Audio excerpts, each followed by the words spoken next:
Welcome to my YouTube channel NS Trends academy. NS Trends একাডেমিলৈ আপোনালোকক স্বাগতম জনাইছোঁ। আজি মই এই ভিডিঅ'টোত আগন্তুক SSLC এক্সামিনেশ্যনৰ বিষয়ে যি নটিফিকেশ্যন ওলাইছে সেৱাৰ তৰফৰ পৰা বা অসম মাধ্যমিক শিক্ষা পৰিষদৰ পৰা যিটো নটিফিকেশ্যন ওলাইছে বা শৈক্ষিক জাননী ওলাইছে তাৰ বিষয়ে মই আলোচনা কৰিম আৰু আপোনালোকে ভিডিঅ'টো আৰম্ভৰ পৰা শেষলৈকে ধুনীয়াকৈ চাব। স্কিপ নকৰাকৈ চাব, তেতিয়াহে ভালকৈ বুজি পাব যে এই জাননীটোত কি কোৱা হৈছে। আচলতে শৈক্ষিক জাননীটোত দিয়া আছে, ইয়াৰ দ্বাৰা হাইস্কুল শিক্ষান্ত বা হাই মাদ্ৰাছা পৰীক্ষা 2022 অৱতীৰ্ণ হ'বলগীয়া সকলো ছাত্ৰ ছাত্ৰীৰ লগতে সংশ্লিষ্ট অভিভাৱকসকলৰ জ্ঞাতাৰ্থে তলৰ কথাখিনি উল্লেখ কৰা হ'ল। যিহেতু আগন্তুক SSLC পৰীক্ষা বা HM পৰীক্ষাটো 2022 চনত অৱতীৰ্ণ হ'বলগীয়া ছাত্ৰ ছাত্ৰীসকলে বিভিন্ন সমস্যা বা বিভিন্ন প্ৰশ্নৰ অৱতাৰণা কৰি আছে বা হৈ আছে, তাৰ ওপৰত ভিত্তি কৰি সেৱাৰ পৰা এটা নটিফিকেশ্যন বা জাননী দিয়া হৈছে। তাত কোৱা হৈছে 1 নম্বৰ পইণ্ট যে আগন্তুক 2022 বৰ্ষৰ পৰীক্ষাত ব্যৱহাৰ হ'বলগীয়া প্ৰশ্নকাকতসমূহত যদিও 2021 চন বুলি উল্লেখ আছে, তথাপি উক্ত প্ৰশ্নকাকতসমূহ 2020 বৰ্ষৰ নিৰ্ধাৰিত 30% পাঠ্যক্ৰমৰ পৰিৱৰ্তে 40% পাঠ্যক্ৰম হ্ৰাস কৰিহে যুগুত কৰা হৈছে। গতিকে ছাত্ৰ ছাত্ৰীসকলে পাঠ্যক্ৰম আৰু প্ৰশ্নকাকতৰ অমিল থাকিব বুলি শংকিত হোৱাৰ আৱশ্যকতা নাই। অৰ্থাৎ যোৱা ছেপ্টেম্বৰ মাহত প্ৰকাশ কৰা 2021-22 বৰ্ষৰ পাঠ্যক্ৰম আৰু যুগুত হৈ থকা প্ৰশ্নকাকতৰ মাজত অমিল নাই। এইখিনিতে মই ক'ব বিচাৰিছোঁ যে যিসকল ছাত্ৰ ছাত্ৰীয়ে ভাবিছে যে যিহেতু আমাৰ প্ৰশ্নকাকতত 2022 চন বুলি লিখা নাথাকে, 2021 চন বুলি লিখা থাকিব আৰু পুৰণা প্ৰশ্নকাকত দিয়ে আমাৰ পৰীক্ষা অনুষ্ঠিত হ'ব, গতিকে আমাৰ চিলেবাছ মতে প্ৰশ্নকাকত আহিব নে নাই সেই লৈ ছাত্ৰ ছাত্ৰীসকলৰ মাজত এটা শংকা বা শংকিত হোৱাৰ এটা চান্স থাকিব পাৰে।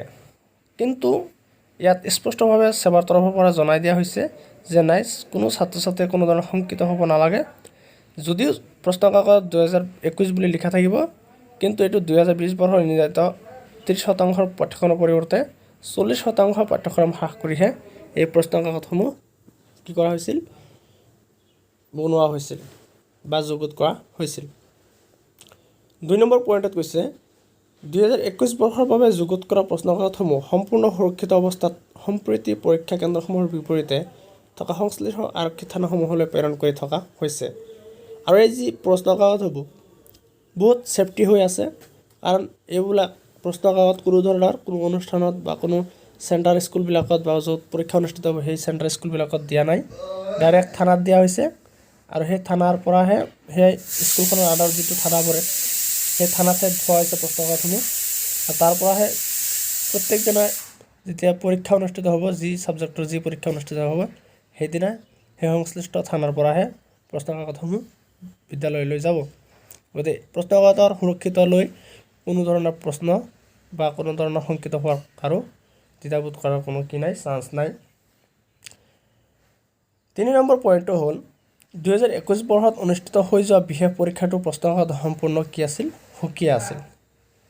যে 2021 বৰ্ষত অনুষ্ঠিত হৈ যোৱা যিটো বিশেষ পৰীক্ষা আছিল, এই বিশেষ পৰীক্ষাৰ প্ৰশ্নকাকতটো বেলেগ আছিল। সুকীয়া মানে 2021 বৰ্ষত যিটো মেইন পৰীক্ষা হ'ব লগা আছিল সেই পৰীক্ষাৰ প্ৰশ্নকাকত আৰু এই বিশেষ পৰীক্ষা যিটো অনুষ্ঠিত হৈ গ'ল সেই প্ৰশ্নকাকতৰ মাজত ডিফাৰেঞ্চ আছিল।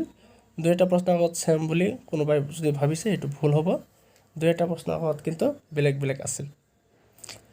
গতিকে পাঠ্যক্ৰম তথা প্ৰশ্নকাকত সম্পৰ্কে ছাত্ৰ ছাত্ৰীসকলক শংকিত নহৈ আগন্তুক হাইস্কুল শিক্ষান্ত বা হাই মাদ্ৰাছা পৰীক্ষাত পূৰ্ণ প্ৰস্তুতিৰে অৱতীৰ্ণ হ'বলৈ সেৱাৰ তৰফৰ পৰা শুভেচ্ছা জ্ঞাপন কৰা হ'ল।